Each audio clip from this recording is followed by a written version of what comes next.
Thank you everyone for joining us for a great celebration of International Women's Day 2021. Really exciting to see so many people here. And you might have seen this year's theme is Choose to Challenge. Maybe you've seen some people around social media taking pictures with their raised hand, also to pledge to challenge the gender bias and inequality. We posted a link in the event feed, so you can also go in there, internationalwomensday.com, and get more information and see how you can get involved. There's many ways you can go about this. You can celebrate women's achievements. You can raise awareness against biases. You can also take action for equality. And hopefully our conversations today will start some nice actions that you can take or you can and spread the word. First off, I'm Roxana. I'm a senior developer at Monstarlab, previously known as Nodes. Actually, just last week, we've joined our global family of 1,200 global tech experts, and we rebranded into Monstarlab. So it's very exciting to be part of this new journey. I'm also very passionate about augmented reality, and I also co-lead the Women in Tech Dubai community.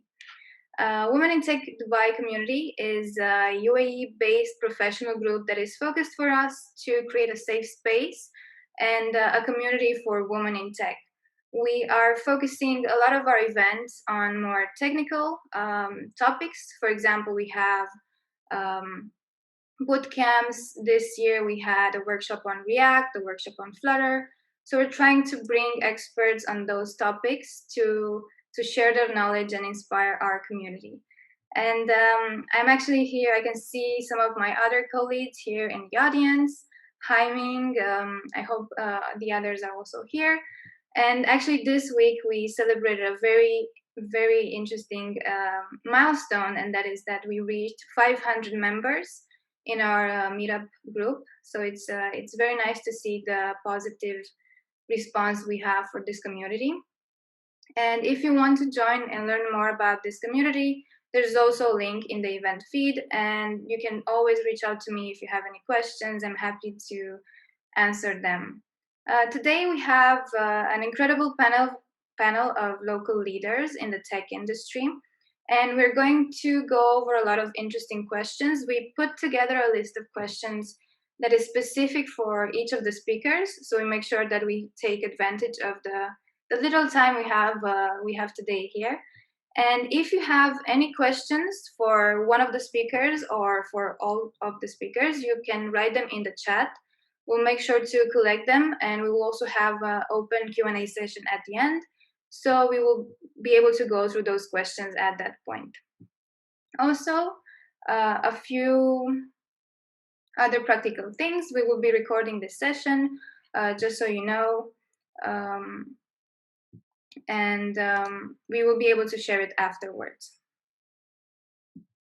Okay, let me introduce you to our first speaker, Sabine. We have Sabine over here. Very nice to see you, Sabine. We also posted like a speaker spotlight for all of the speakers, so you're able to read more about them and what they do. But Sabine is the founder and executive editor at Ananke. And she has over 20 years of experience with print and digital media. And even more importantly, she is amazing in getting involved with the community and has provided mentorship to over 70 girls globally. So congrats on that, Sabine. We're very excited to have you here. And could you please just start off by telling us a bit more about the magazine, the Ananke magazine, what was the motivation behind starting it, and how can people access it?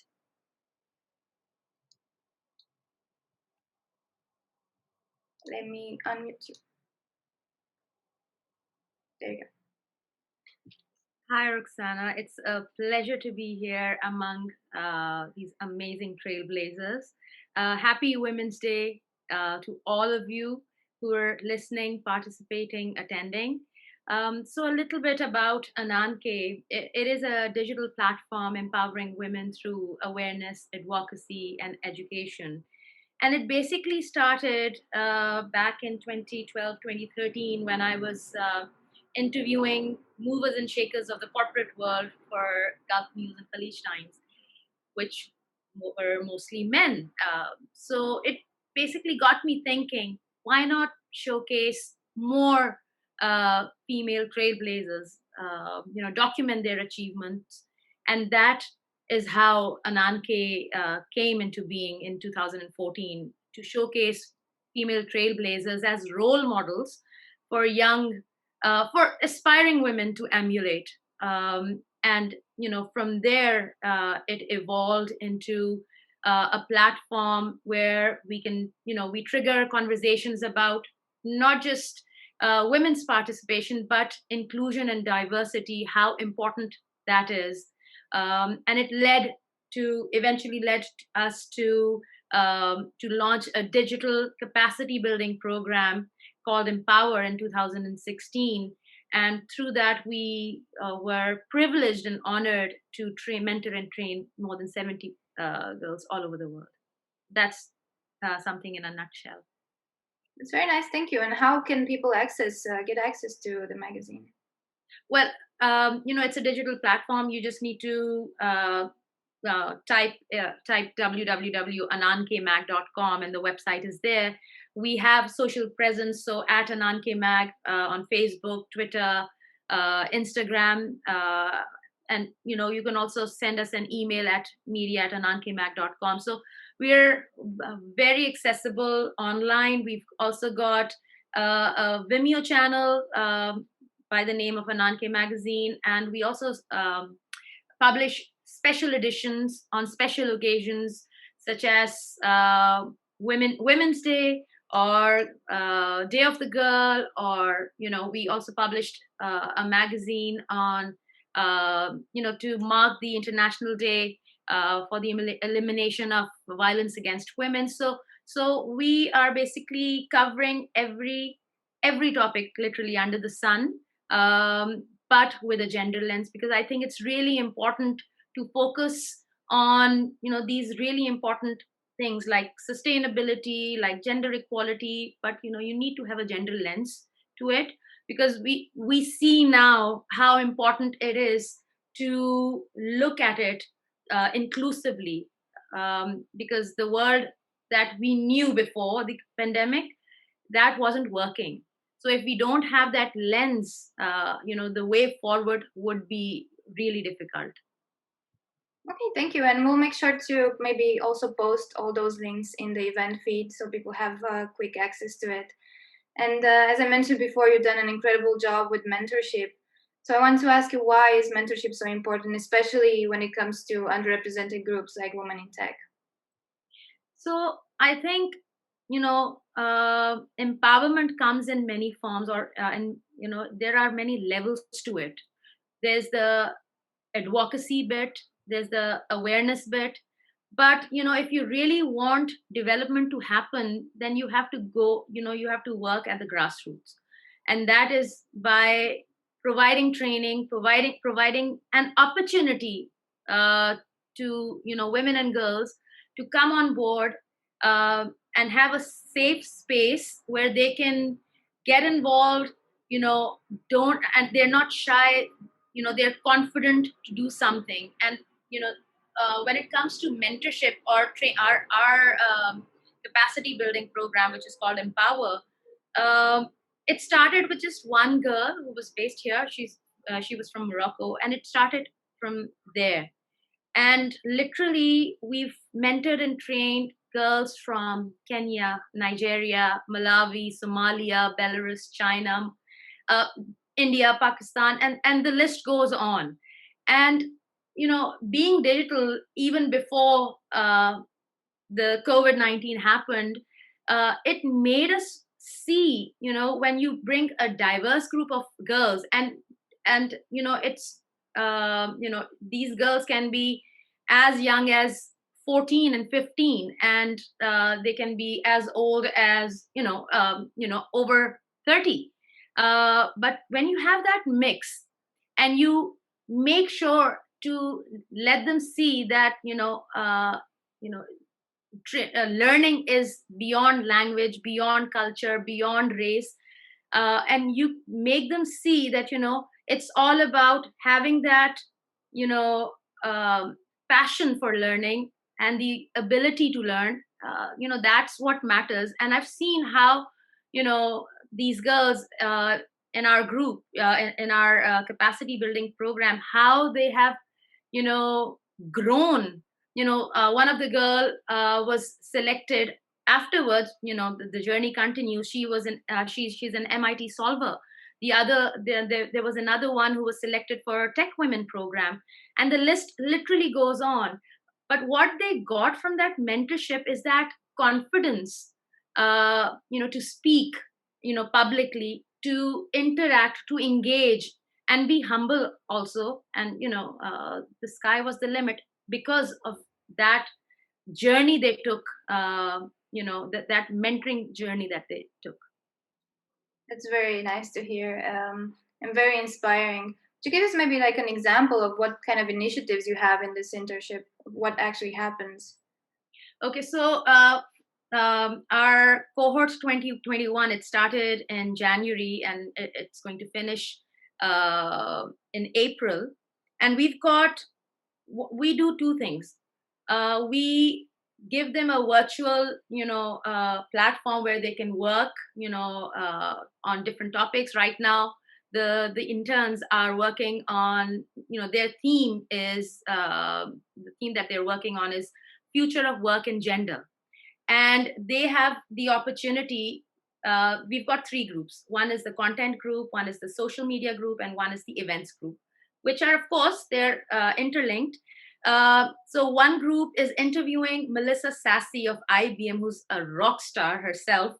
And they get to engage with this trailblazer, learn about their journey. They gain confidence by interviewing her, because these are girls who may not have opportunity otherwise to interview such a trailblazer. The other group, the event group, is organizing a webinar with Namira Ahmed, who's the founder of Women in Energy Pakistan. So they're going to talk about sustainability, leadership. So that's one part of it. Now the other part that we're really focused on are workshops, and we have had we've lined up 20 plus workshops. Yesterday was on Imposter Syndrome. There was one on design thinking, growth mindset, entrepreneurship. So it's across the board. We have like workshops, on journalism, data visualization, everything. And why we have such a diverse mix is because we want to give these girls an opportunity to, learn what these buzzwords that they've become now, what these buzzwords are really about. And then they can decide, what to pursue, and what not to pursue, but to give them an opportunity to learn what these things are, which they may not have otherwise. Amazing. That sounds very nice and very good for also all sorts of generations to join the tech field and get that kind of inspiration also from taking those interviews. That's very nice.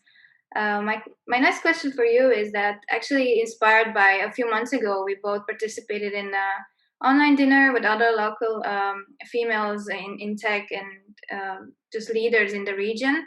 And one of the subjects that we talked a lot about was data, and actually the lack of it here in the region. Data around women and also women in tech. So my question to you is, how do you think gender disaggregated data can help us understand gender gaps in this tech field? A few years ago, we always used to say quite pompously that content is king.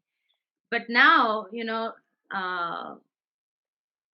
this fourth industrial revolution has brought in a plethora of information to be used, to be accessed for good. Now the importance of data, and especially disaggregated data, be it the tech field or be it any field, be it health, education, the importance of having this sex segregated data is that you cannot have an inclusive policy if you don't know, or if you don't have information about a person. I'm not saying women, I'm saying a person's lived experience. You need to have an evidence based approach to create policy. Now that same is the case with addressing pay gap or gender gap in tech, the leaky pipe. How would we know what we need to address when we don't have that information, that evidence, that can support uh, an initiative or a solution to some problem.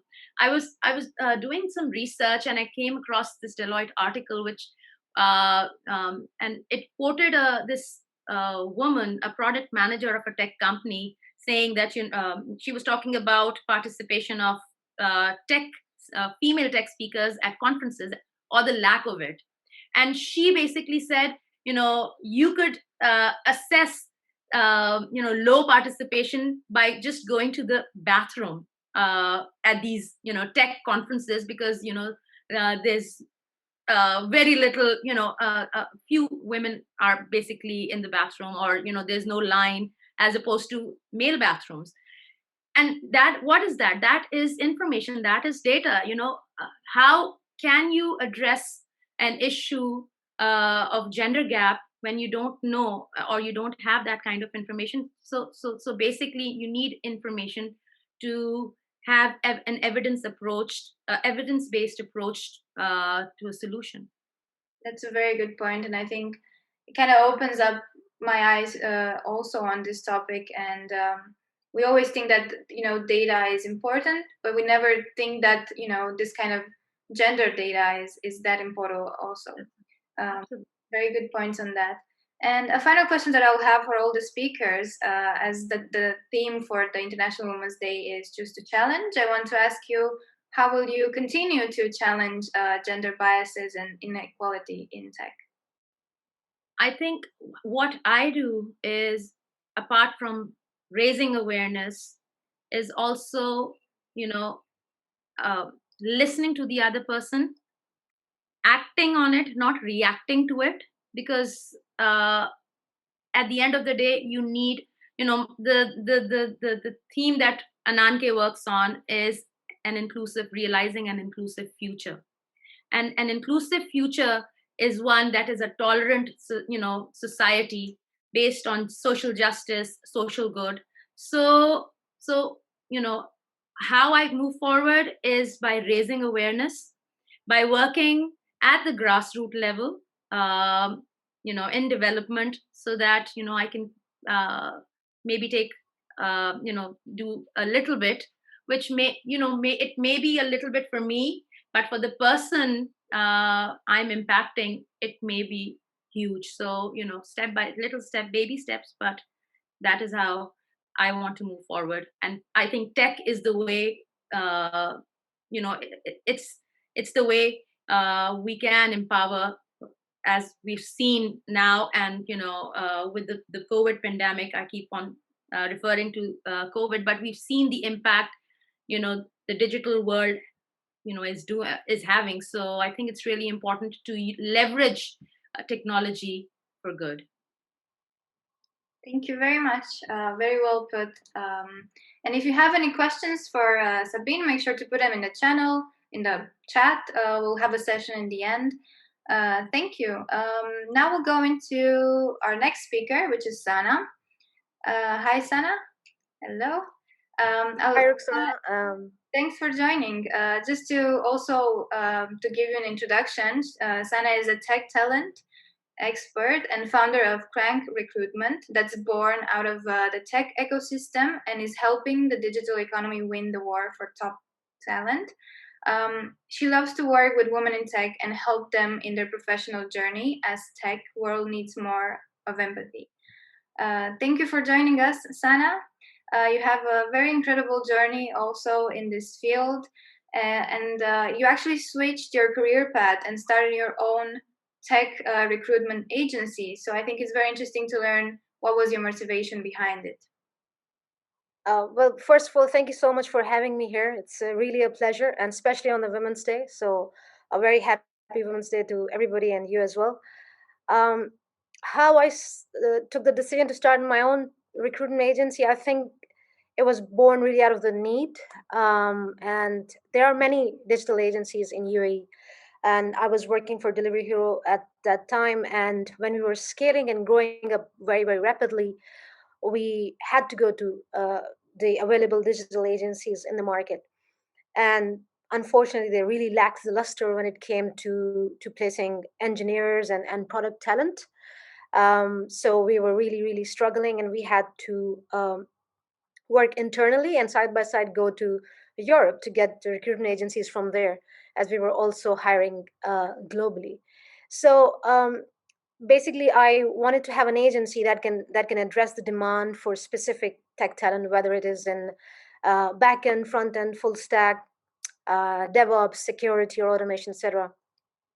And I thought that I also have a great skill set that can bridge the gap in the market, and having a specialist recruitment agency would really help not only one employer that I was working for, but I can address this need for many employers, many tech startups that are erupting, many technology companies that want to scale and grow. So that is what Crank Recruitment is basically. It's a very reliable tech recruitment agency, and that was basically the motivation behind it to address the gap. Thank you. And you mentioned also that you switched this career path, and I want to ask you that what initiatives did you take to support diversity in the workplace? Uh, well, diversity has, I think, since I did my master's, has always been on my mind to have more and more representation of women wherever I work in. But one thing, when I joined in my previous employer, I think there was a lack of women engineers and product managers, and there were many fires that I was fighting for the function, but this was one that really went unnoticed. So they wanted to hire, but they never emphasized they also want to hire women. So uh, I think at some level and at every level, wherever you are, it really has to be you to take it on yourself. So I took it upon myself to introduce the concept to the leadership of the tech function, to the rest of the HR, and I had to take a buy-in from the management. It was fairly easier because I was introducing an idea to them that they were probably not aware of. So we started somewhere. We started hiring QAs. It's rather easier to find women in QA or automation than in engineering. We also tried to hire women in engineering. We also started hiring women product managers, whether in Dubai, in Egypt, or in Kuwait, because these were the three areas where we were hiring, and predominantly in Dubai. So besides that, besides the hiring effort, how I also worked on how to build the brand that I was working for as a talent brand that is also looking for women in technology. So I partnered up with Women in Tech. It's a group, it's a very international and well recognized group in the world that promotes hiring of women in technology in any different function.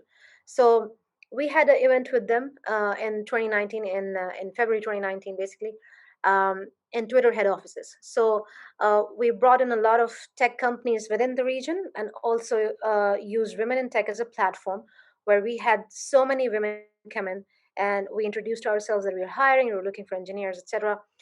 Besides that, it was a very successful event. We had a lot of attention and attraction of women candidates.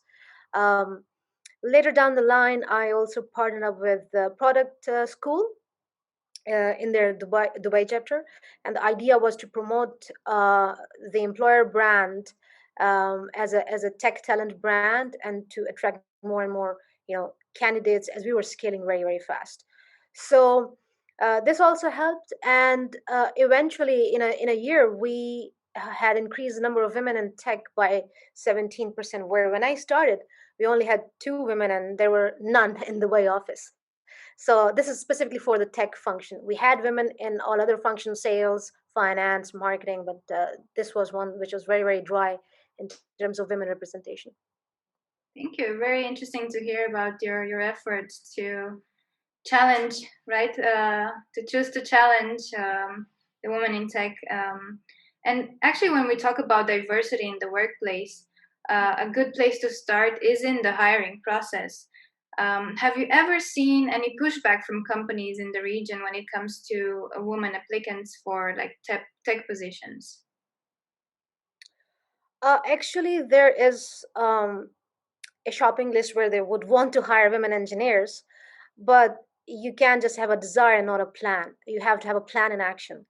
And what I would say is that gender bias or such things should be checked in before you even log into your system every day, whether you're a male hiring manager or a female hiring manager. So, and you should never gender specify roles as in, women can code, they can drive, they can, it's a man's job, blah, blah, blah. I think women can, there's no job in the world that a woman can't do. So if a candidate comes in, my advice to any hiring manager is that to interview the candidate for what they have to offer and not what the gender they hold and have a bias against that. There was just one specific incident where one candidate that I represented to an employer who was my client, um, she was really really liked by the senior leadership of the company. However, the at tech leadership she had faced some issues and she even reported them to me, which were obvious that she faced some gender bias towards her. The person interviewing her was a male, and he reduced the 1 hour interview into 20 minutes and didn't really ask her any questions and just simply rejected her without giving proper feedback. So I think when you interview a female, as I said, whether you're a male or a female, it should be taken as an opportunity for you to address the gender gap. And you should be very very open-minded about it as well. I mean, you can have, let's say, 5 must-have skills, like a person should know Flutter, they should know Kubernetes, blah blah blah. But what if a woman comes in and you want to have the women representation in your tech function? Then you should be open minded into, okay, if she checks in 2 to 3 skills, let's hire that person and let's have such a strong leadership that can help the person learn the rest of the skills and promote that person into, becoming a very talented professional in your organization. And this is one of the ways you can address that. We do really face pushbacks, but I think it goes with the culture of the company as well. Great, thank you. And it's actually a very interesting statistic that I found out while doing. I'm also doing I Am Remarkable workshops, which are exactly that, to help women self-promote in the workplace. And we had this statistic saying that actually women apply for jobs when they see they fit all of the requirements. And I found out that men, they only need to have a few of the requirements and they'll apply for a job. That's very interesting fact to know, the difference here. And have you ever seen this, in your career? Yes, I've seen it many times. And this is the problem, that when you're on the other side of a job post, you see that at the back end that you don't really have a lot of influx of women candidates applying. Because I think women are perfectionists and they want to make sure that they, match the job opportunity, so they should apply. And men are more bold when it comes to applying for a job, which is very good. Like, they want to challenge themselves into the skill gaps that they might have. So my advice to women applicants or women engineers or women in STEM is this: that if you see a job description and you have a desire to be that person, or but you think you're not there yet, then apply and strive to learn about it, and strive to address that in the interview and how you can address that gap. Um, Many times I have seen that sometimes people want to hire, let's say, an engineer with AWS instead of GCP, or instead of Azure. But we will have so many male candidates who have Azure and who have GCP, and eventually no candidate with AWS, and the employer is open-minded in hiring that person. And guess what? Who those people are? They're males, because they don't care if you're hiring for AWS or cloud, Google Cloud or Azure. They care about that they know this and they can transfer it into another skill. So if you have transferable skills, don't hold yourself from applying. You should definitely apply for all the jobs out there. Not all the jobs, but the jobs relevant in your field. Yeah, and this goes hand in hand with what I want to ask you next, is if you have any advice for women in tech from your perspective as a tech recruiter. Yeah, I would say that um, the first thing that they should do while they're still studying is to have their profiles ready. By that I mean, if we can have our Facebook and Instagrams and Twitters and Snapchats and whatnot ready for our social life, then for our professional life we should also work on our resumes, our presence on GitHub, Stack Overflow, or LinkedIn, because your job hunt starts while you're still working, sorry, still studying. So yeah, have your profile, make it very very professional, have a professional summary, what you want to do, what you have achieved, all your academic projects. If you're studying, put your academic projects. If you're working, put your projects that you were successful in, where you're part of. So highlight your profile, highlight your achievements. And also, I mean, if you are in engineering, highlight your skill set. And if you have been working for a certain period of years, ask for referrals, or ask for references that people can give you free of cost on LinkedIn, right? So be out there to be found. It's already very hard for us to find you. So if you have your profiles ready, and if you are very, very approachable and searchable, uh, our chances of placing women in tech would increase as well. It's very, very interesting. And it kind of goes to show, right? Because it has to be both ways.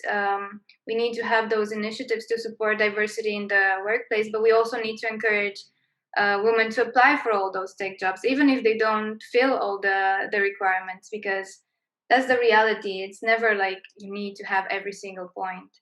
And my last question for you is, Yeah.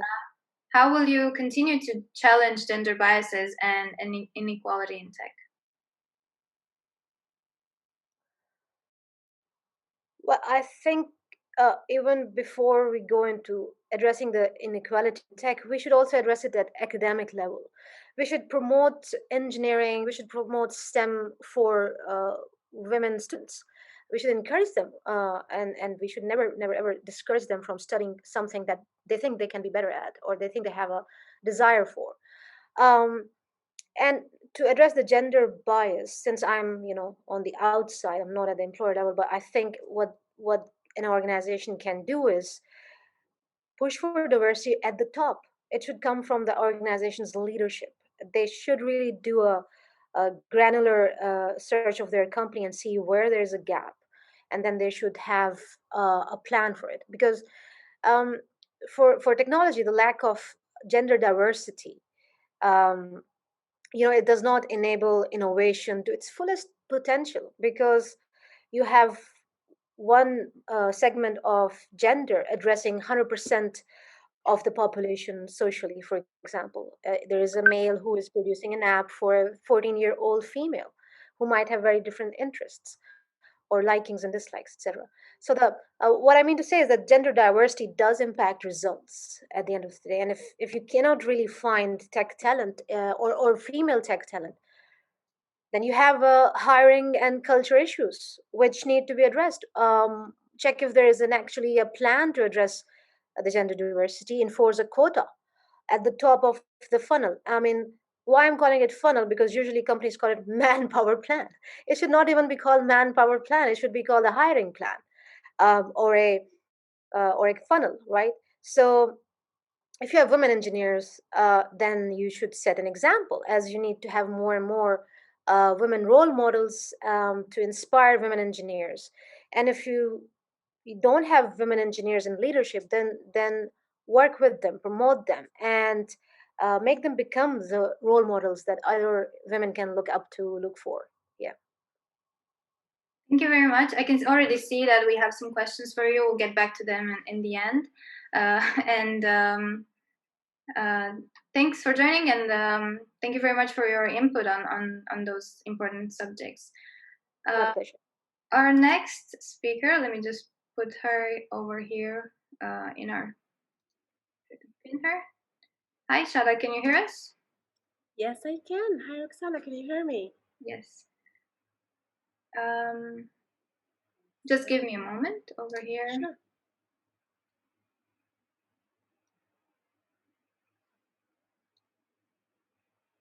Right, so I added you over here. I think there might be a limit on how many people I can pin. but I'll look at that in a moment. Thanks for joining us. Really excited to see your input over here. And to introduce you a little bit, Chada is a senior technical product manager with an incredible journey also as a youth activist. She is also a member of the board or a leader of multiple international organizations supporting women in the Middle East region, such as Lean in Women in Tech, SB Women in Energy, and Arab Women in Computing. And actually, I consider the Lean in Women in Tech community kind of our like sister community from our Women in Tech community. We have a bit more tech focused events, and I believe we have a bit more like professional career events. So maybe we could just start off. Maybe you can say a few words of what is Dubai, the Lean In Circle, Women in Tech, and how can people join? Sure. Thank you so much, Roxana, and thanks to the amazing audience that we have here as well. As you said, I'm senior product manager in the energy perspective, in the energy field or industry, I would say. I've been in Baker Hughes working for like 5 years now, and specifically for the tech perspective or lean in women in tech. What we do, as you said, is actually we're a community based on the Lean In circles, which is an initiative coming from Cheryl, CEO of Facebook. And what we do really is actually to create a sense of community for women in tech in the tech industry. I think what Sana was just talking about is actually the fact of being the first or the only actually female in there. Sometimes no female at all. So the perspective is actually not there. So it's very often to feel that you are lonely or you're not finding the necessary support in there. So that's exactly what we try to provide in Lean In Circle Women in Tech. So we make sure that actually we're getting females who work within the tech industry from all aspects, technical, non-technical, business development, sales, or any actually aspect. And we just try to actually create that community. So we really, as Roxana said, we don't focus much actually on the technical aspect, but we focus on professional development, on how actually to get into promotion, how to ask for it, in creating that connection and that authentic basically relationships between the ladies who are with you in the same boat of exploring the tech industry. So if you would like to join, and I see some people actually already in the chat who are already in the lean in circles, you can just type in Google Lean In Circle and search for Lean In Circle Women in Tech Dubai. You will find it under Lean In Arabia. So it's actually one of the top circles already in the platform. So it's easy to find. Just ask for requests, and then myself and my colleagues, I co-lead it with three other actually females. We'll be very happy to accept you and join and have you join in our next monthly catch up. It's very nice, and we'll make sure to put some links in the event feed also for fast access, so anybody can go after that and check up those links. It's really interesting to see here. Patricia said that she's in the Lean In Circle in the UK, so very interesting to see from other corners of the world joining us and part of those communities. And of course, my next question to you is you're doing so many amazing things with the community. So I want to ask you, why are those communities so important, especially for underrepresented groups like women in tech? Absolutely, Roxana. I think like in actually when we were discussing right earlier, we talked about the power of communities really, and then I think actually all social media now is actually about the power of communities. So it's only relevant and it's only actually logical to take that model and actually try to reinforce the communities which we do have in work and which we do have in our professional lives. So I also basically lead the ERG, which is the Employee Resource Group within my company, specified for Women Network, and we work through all actually the flow of attraction, retention, and promotion of women. So it's not only about actually specific side or specific phase in that aspect of the professional journey life of the female lady, but it's all throughout. And it's really about the aspect of the power of support, I would say. It's the fact that you are not alone with your insecurities. You're not alone with your unfamiliar path that you are taking, and with that blurry kind of like future that you might see, especially in the beginning. You actually get to know that you're not alone with that. It's actually all it's being experienced and it's being exercised actually, or it's being felt by other fellow ladies with you. And the fact that you actually get a safe place to speak about it, to actually talk about it, to say, hey, this is what I felt last time when actually someone approached me for this and that, and this is how I got today. This is how I felt today when actually I got offered this and that. What do you think? And that safe space will help you to open up. The fact that you're opening up, the fact that actually you're exchanging ideas with people who lived the same before is actually very powerful and will give you some opportunities or even some solutions to your actually your own situation which you've never thought about.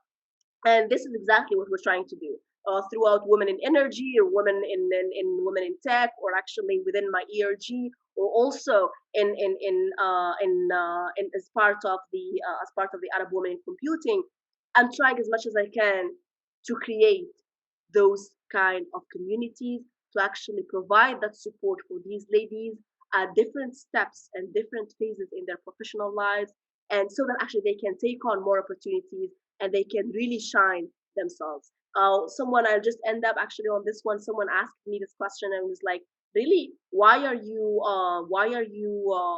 basically doing all of this and so many communities here and there, and why are you actually giving yourself here and there?"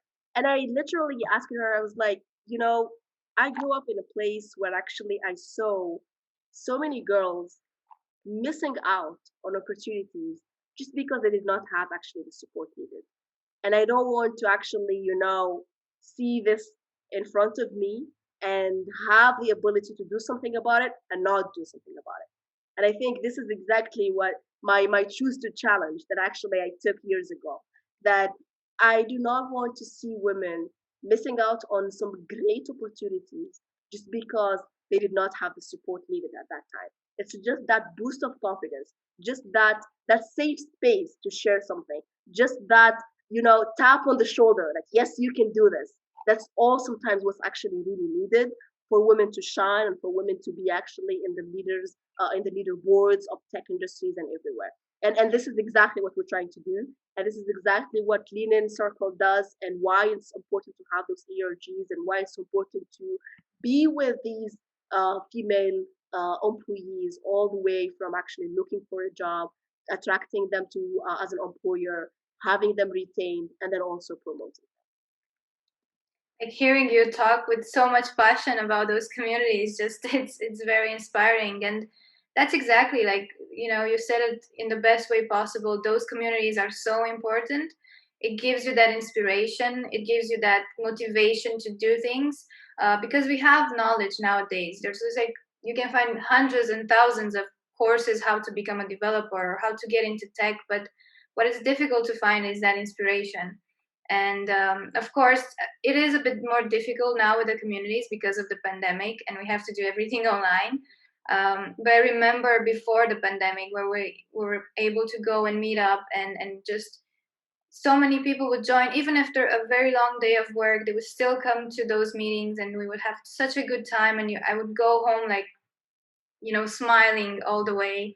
It was Smiling and refreshed and like with so much positive energy to even do more the next day, actually.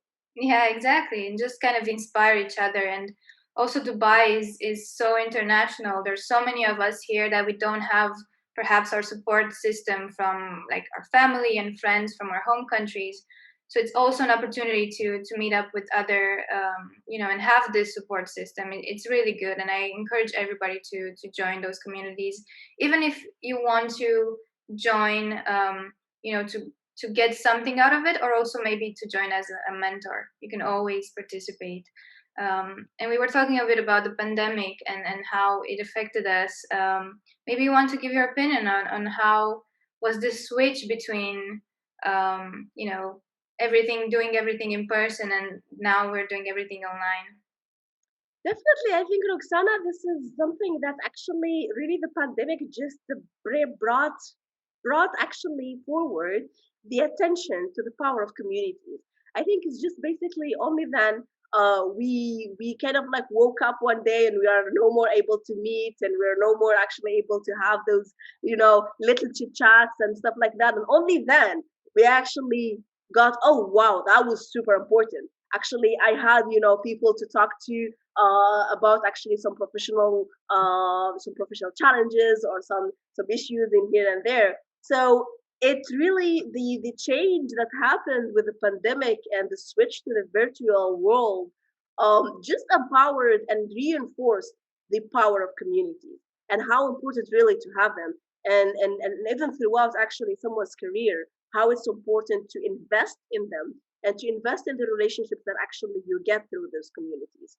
I think what we did throughout all actually the communities that I'm part of or I'm leading here in Dubai or throughout the region is that we just coped. We literally coped with the change.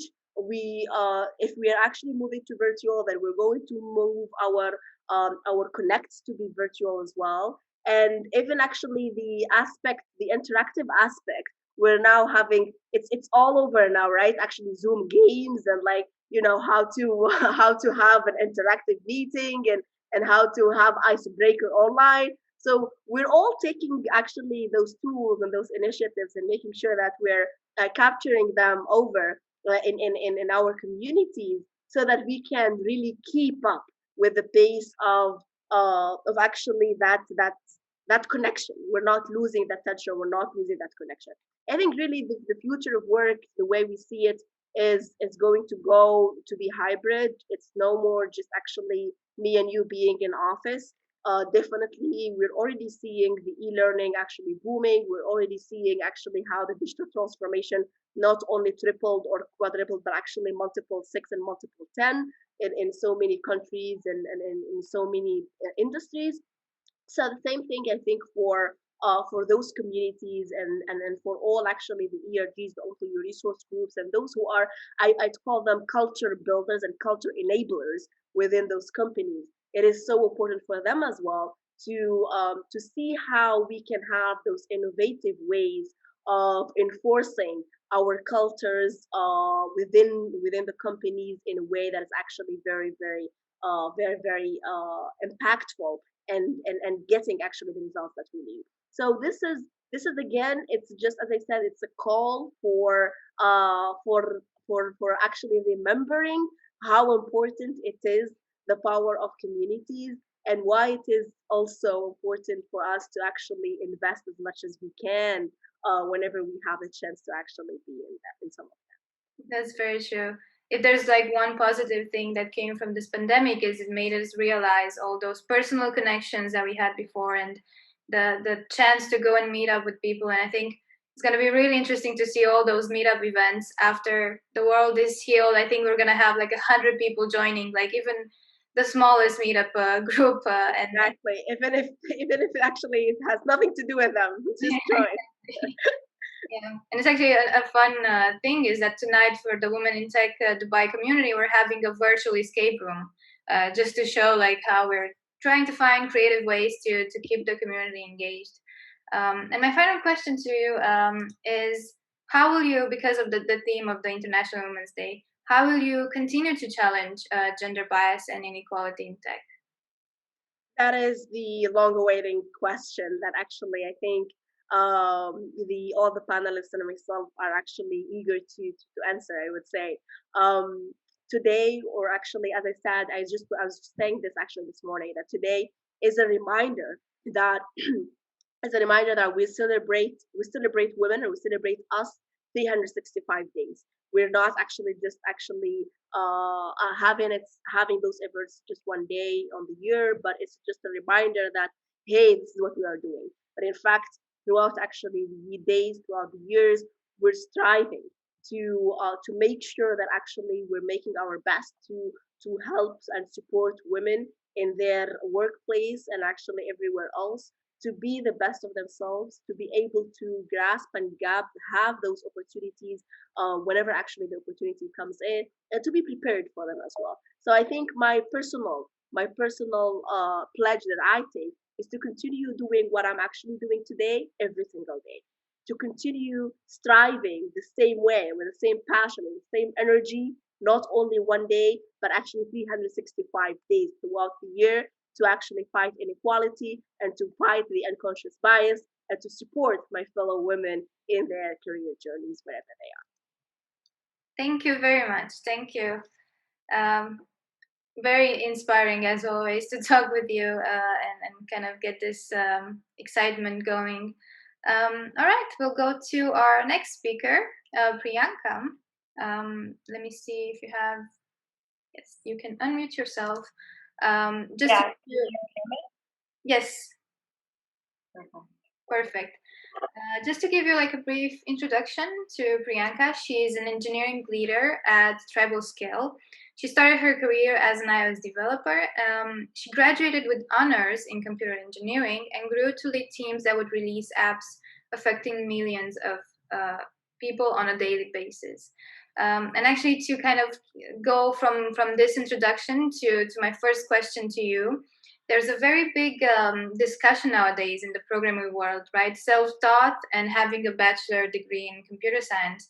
So I want to ask you, what do you think? Is a degree in computer engineering, is that needed to become a good programmer?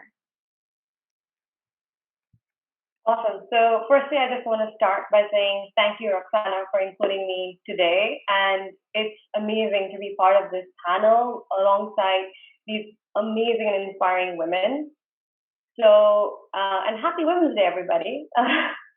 So going to the first question of how I spent 4 years in computer engineering and do I think it's needed, I'm going to start with never let my parents hear this, but no. I started programming at the age of 14, where my first program was to write a for loop in Java and save it on a floppy disk and submit it. Yes, that was a very, very long time ago, but I digress.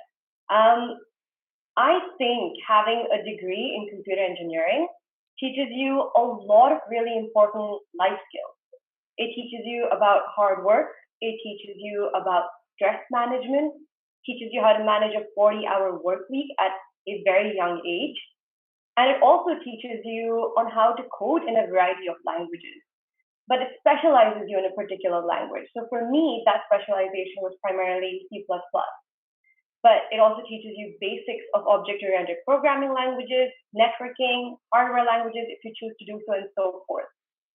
But considering the availability of resources today and the rate at which the industry is changing, I don't think it's the only way to acquire the skills required to become a great developer. So some of the smartest developers that I've actually worked with, who've gone to work at the likes of Google and Apple today, didn't have a degree in computer engineering or computer science. Some of them actually specialize in the study of languages. And this is a fun fact, and it's because programming languages are actually stored in the same part of your brain as any other language. So if you've ever ventured into studying a new language or trying out a new language, maybe try a programming language. But also, with the speed at which the software development is changing right now, the speed at which the industry is growing, is getting extremely important to stay abreast with it. So if it's not something that you love, and if it's not something that drives you, I think it's going to be tough to keep up in the industry. So if I give my personal experience, as Roxana mentioned, I started as an iOS developer. And now I'm trying very hard to become a decent backend developer because I see the value in having a holistic understanding of how systems work. But I don't see an end to what you can learn and what you can try. And the work you have to put in to grow as a developer is constant. It's never ending. So long story short, to summarize, I think a degree in computer engineering gives you a very strong foothold on the basics of computer engineering, programming, or even computer science. But I definitely do not think it's the only way And the lack of it should not hinder you from getting into tech and becoming a great developer someday. Thank you. Yeah, that's very true. I agree with that totally. Especially, we just mentioned communities. You can join those communities. You can find so many resources online. You are perfectly fine to join tech without having.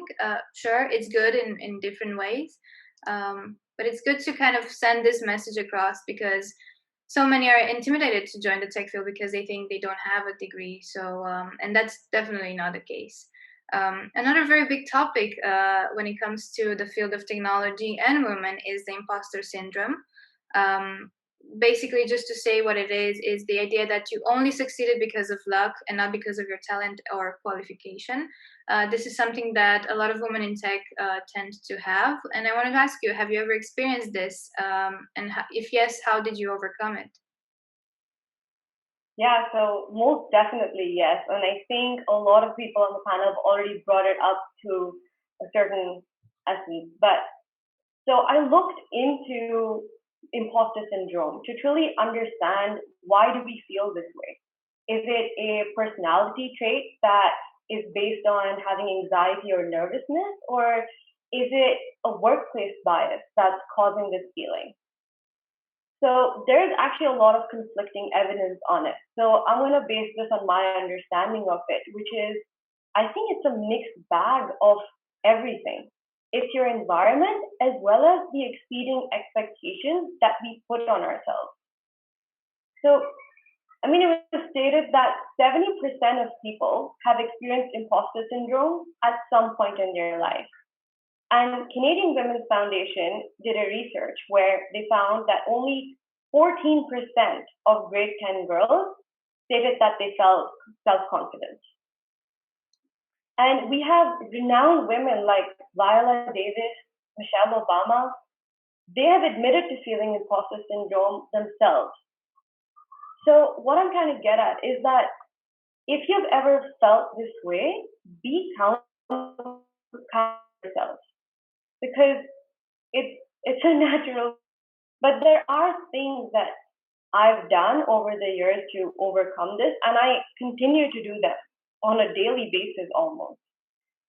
So the first thing I want to say is that it's very important to be true to yourself. So it's extremely important to have an honest conversation with yourself to understand not only what you excel at, but what are your shortcomings. Because if you can successfully do this and you can actually understand who you are, it gets very easy to challenge this feeling of being an imposter. I think the second thing is, and a lot of people who know me know this, is that study. I think knowledge is power. So the more you study, the more you grow your skills, the more confidence you're going to feel. And the third is, don't be afraid of constructive criticism. I would say go out and seek it because that's the best way you will learn what you need to grow in. And use that, understand that, to put focus in that, to grow in it. But there's a limit to that. Because never think that you should know absolutely everything. I think it's an impossible expectation that a lot of us put on ourselves. And I don't know if you're aware of the quote that the more you know, the more you realize how much you don't know. And I'm not a sports geek, but I'm going to use like a football analogy. Any sports team, each team member has a certain role and responsibility. So say in a football team, you're not going to ask a forward to be a goalkeeper and expect them to succeed. It's the same way in a company, I feel. A company is made out of people that bring their strong traits to the forefront. So use this and rely on your team as well. And I think if you put all of this into perspective, as a leader of a team, I think it's important to recognize that people in your team might be feeling this way. So you need to encourage your teams to create an inclusive environment, not only in the context of gender gap and reducing that, because that will definitely reduce any sort of bias, but also in the context of encouraging your team to try to learn to grow and to make mistakes So to fail fast. So with the theme of International Women's Day this year, I want to say that choose to challenge this feeling, because I think the goal eventually is to have an imposter moment, but not an imposter life. It's very well put. I want to also ask you, what advice would you give to younger female generation looking to start a career in tech? Is there anything you wish you knew when you started out? Oh, there are so many things I wish I knew when I started out. And I'm sure there's so much interesting information out there. So I think the biggest advice I would like to give for younger women or women at any point is that your voice matters. Never doubt whether you should raise a concern over an architecture or challenge someone's decision on a particular technology, or even choose to share something cool that you've learned. And this aptly leads me to the next thing that took me a very long time to learn, that confidence doesn't always equate to competence. So just because someone is speaking loudly or boldly or has strong opinions, it doesn't always make them right. So if you put the time to upskill yourself and understand that your knowledge is power, you spend that time to study, the more effort you put into your skills, your knowledge, the more confidence you will gain in your abilities. And this will truly help you, I believe, not only to grow in your career, but as a person. That's very true. And and lastly, I think representation really matters. So I think it's extremely important for us to try to progress to a world where we need to really stop counting the gender ratio in a room or a team or a company. I want to someday work in a world where having equality and having gender equality is the expectation and it's not an achievement when this happens. So what I want to encourage is apply for that job in tech. Apply for that new leadership position. Because as Sana said, try not to wait till you have the skills before you apply. Jump on that new opportunity, take on new responsibilities, because yes, change can be very scary, but the anticipation of change is scarier than the change itself. Yeah, and very good points also in the chat. We have this also, of course, imposter syndrome can also be a good thing, something that pushes you. It's definitely a topic that we could have like 2 hours alone on that, on the topic of imposter syndrome. But it is something that is very relevant within the women in tech community, whether you see it good or bad. It's just good to have some conversations on them.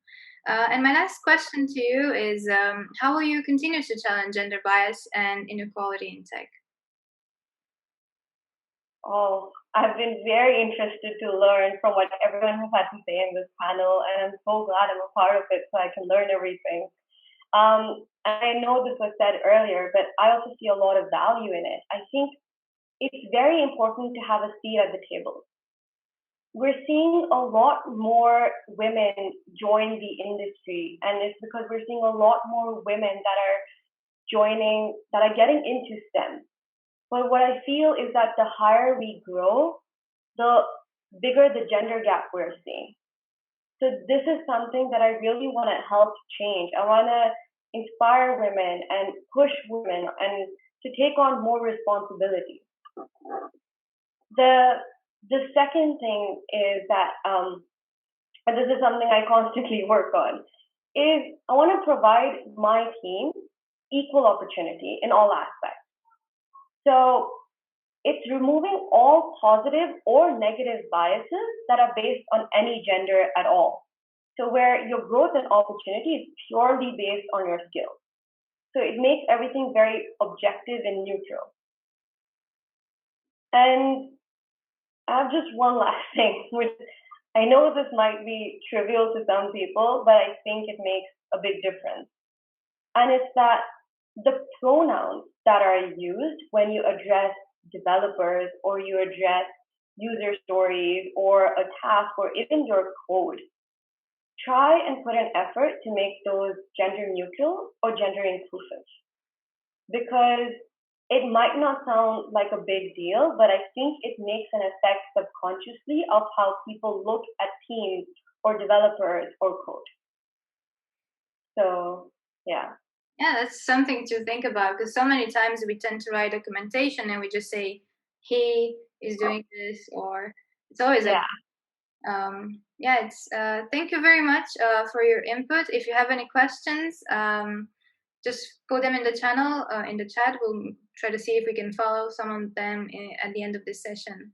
Thank you. And now we'll go to our final speaker, Rebecca, my dear colleague from Monstarlab. Let me see if I can.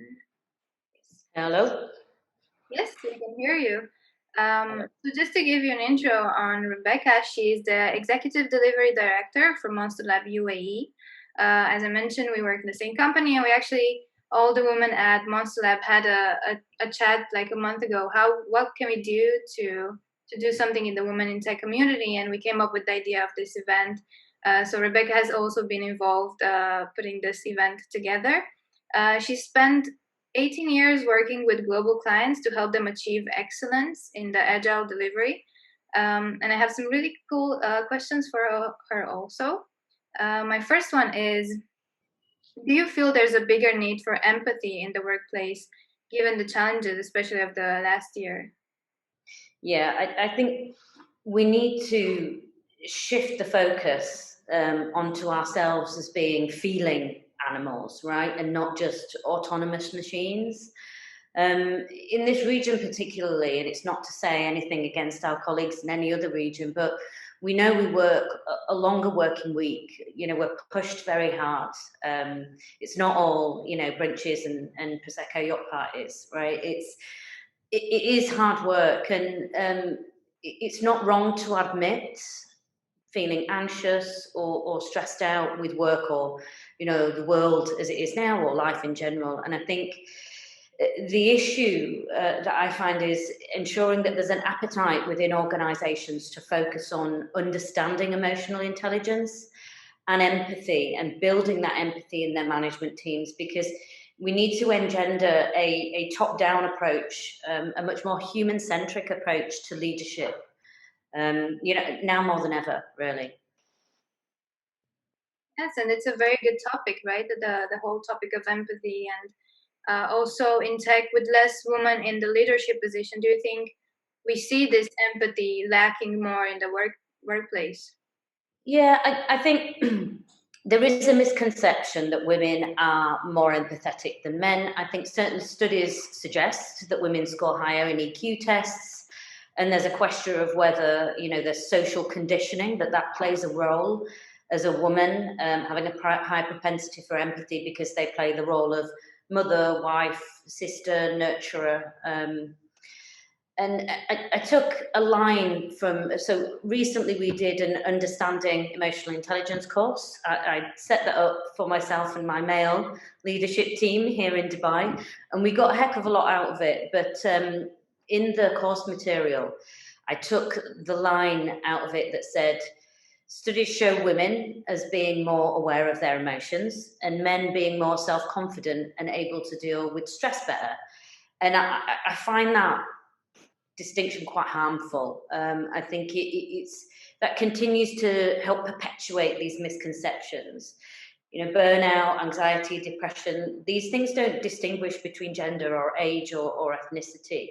And as leaders, we need to promote empathy in how we work with our colleagues, and for us as a consultancy, how we work with our clients.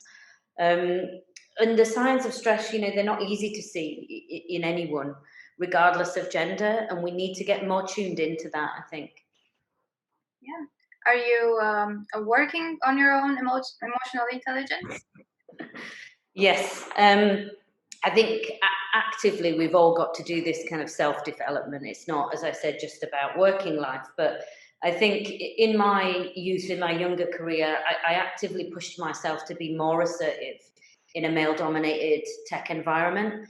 And I know that at times I tipped over the edge into being too confrontational, you know, pushing up against aggressive colleagues with an equally aggressive stance in terms of conflict resolution. And managing larger teams over the last 5 years, I've had to move past this and sort of, you know, rewire myself a little bit and get away from this sort of perception of a more appropriately male approach in the workplace and move to being much more empathetic, understanding my behavioral style and tuning into those styles around me.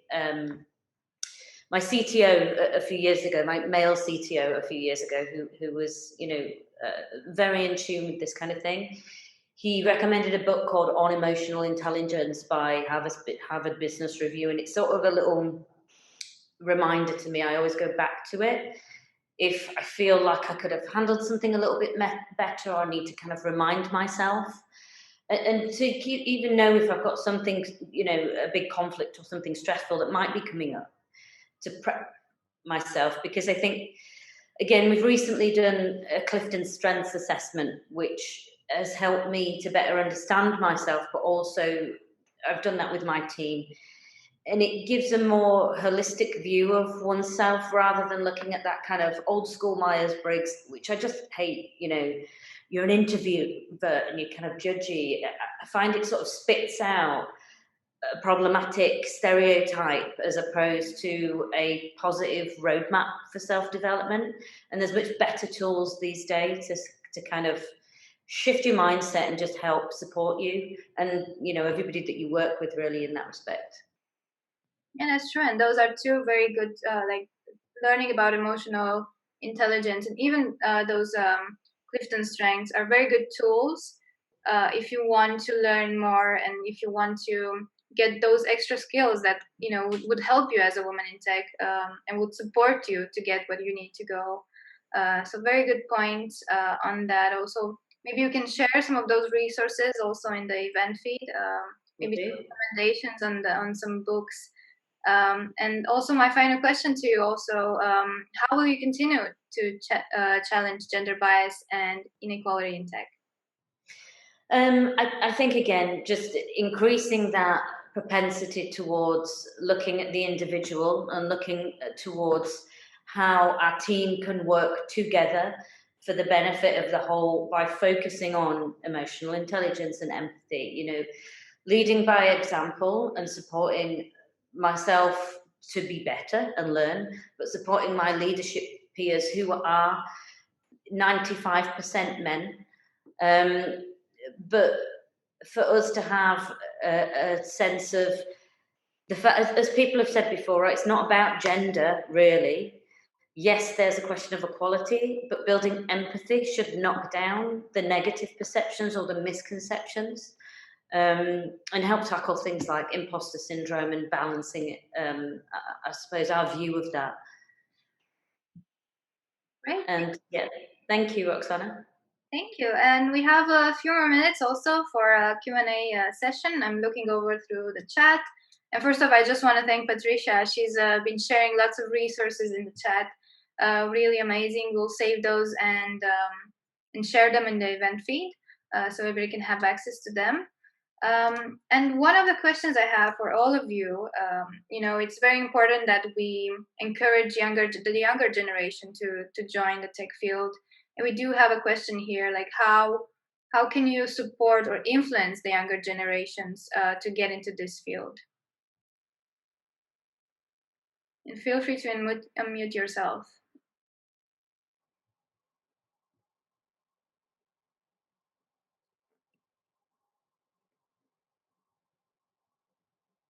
I know there are some nice things we could do also.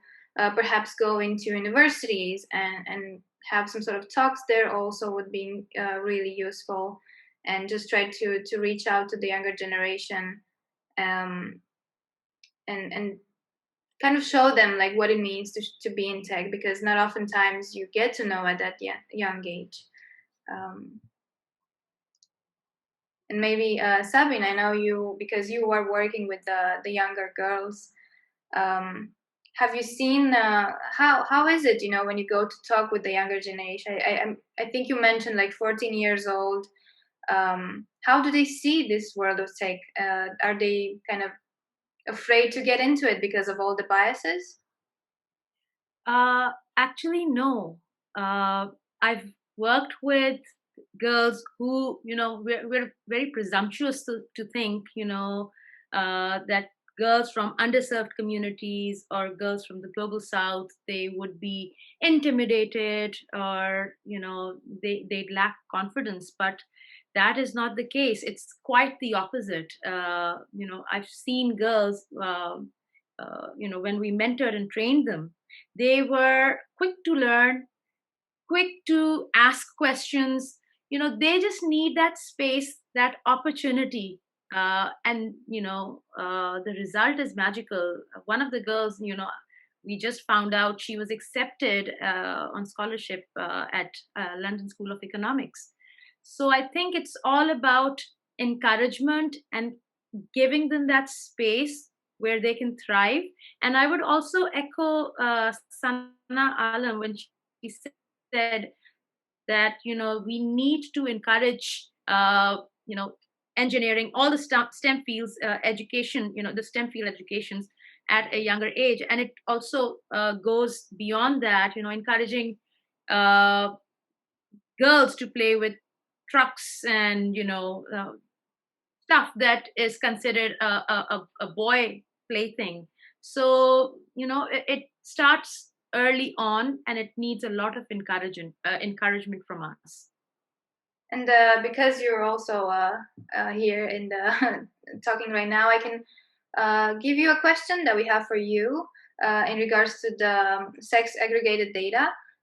What things do you think companies in UAE can do to start this and drive this initiative and get this aggregated data? So there are really a lot of angles to it, because when you talk about sex disaggregated gender data, there are some policy issues, there are some privacy issues, and we need to iron that out.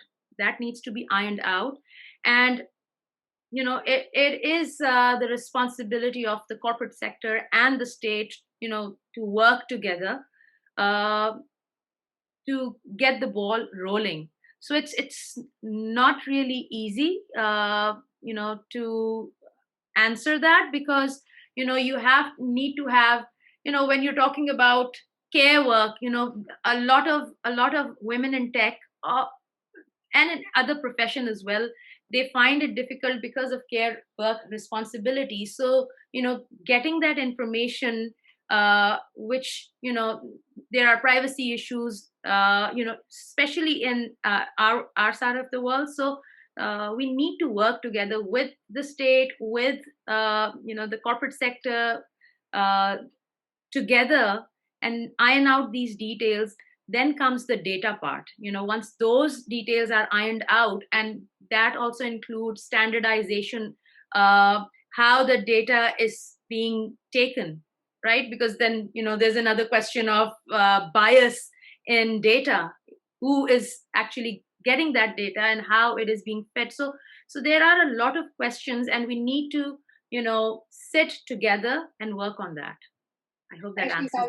Yeah, that's true. And I actually have a good example from Monstarlab, our company. We use Pecan to measure happiness of the employees, and actually there's an option there to include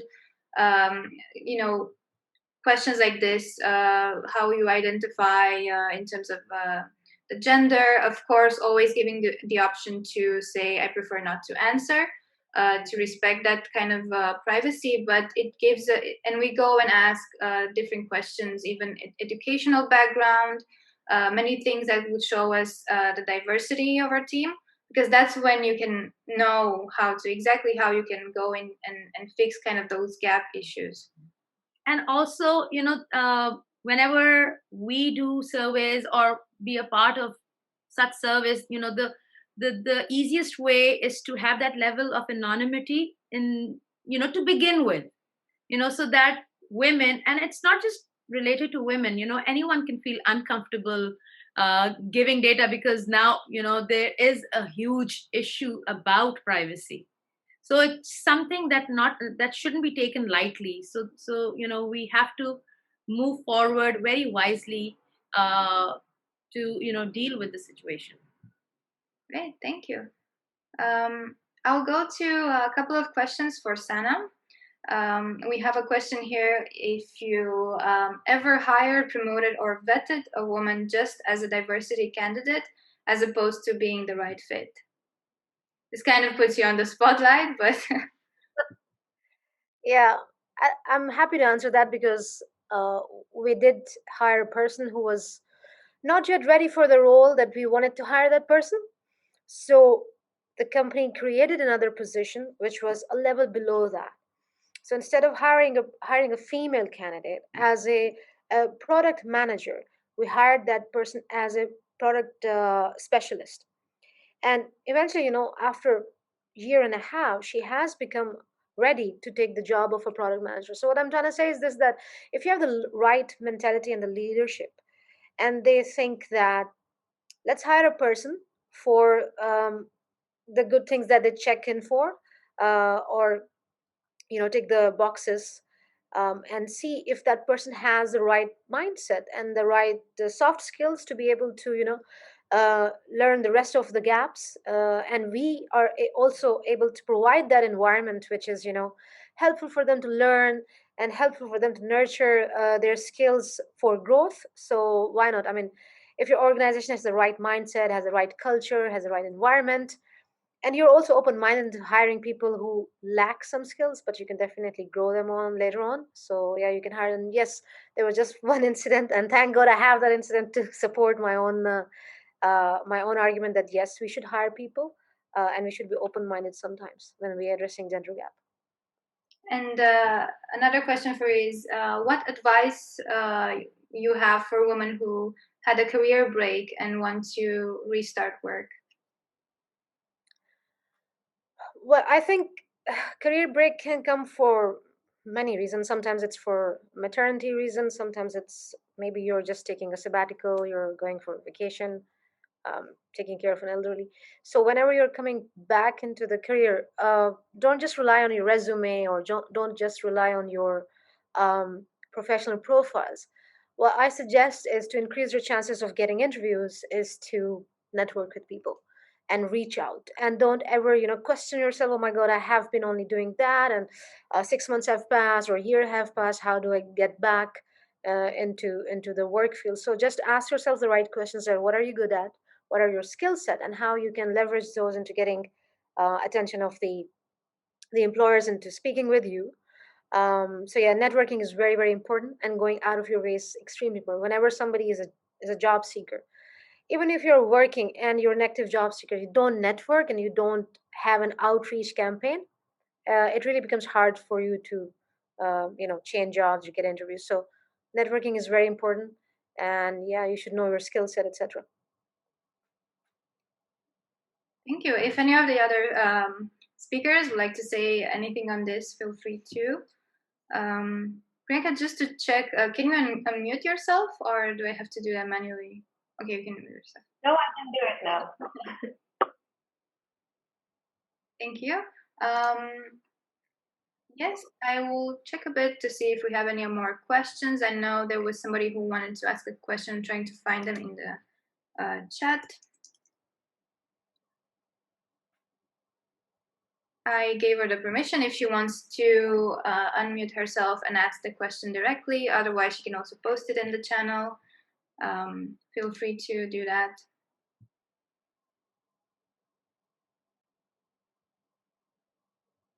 We have another question in the channel from Eva. She had experience that women would less likely enroll to leadership academy programs, but they would more likely enroll into additional technical skills. Would you see this trend also on your side?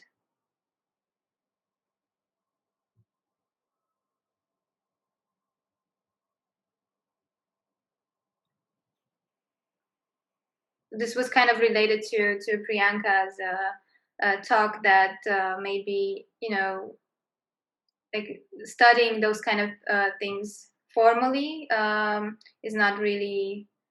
You can unmute now. Yes. Sorry, it just never lets me unmute. So I want to say something, but then I can't. Can you just repeat the question so I don't say something that's completely invalid? Yes. So Eva said, I had experience that women would less likely enroll to leadership academy programs, but they would more likely enroll into additional technical skills. Would you see this trend also on your side?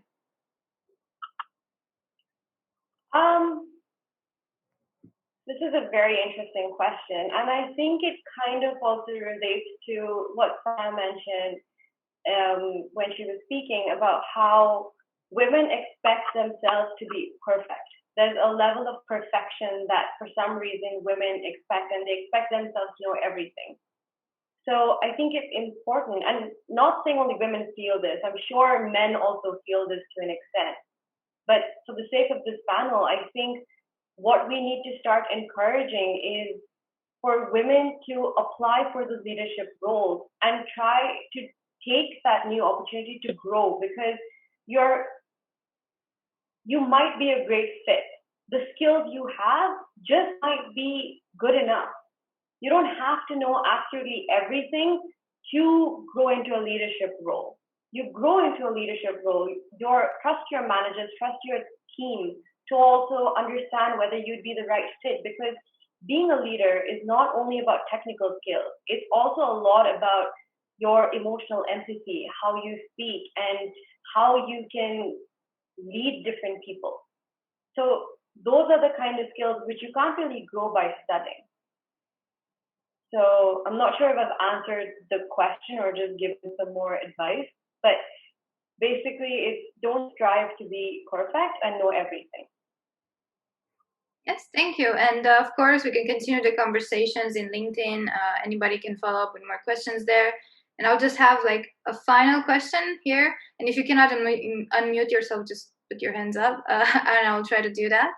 The final question is, there are a lot of return to work programs in big MNC companies from several countries. Are you aware if there's anything similar like that in Dubai?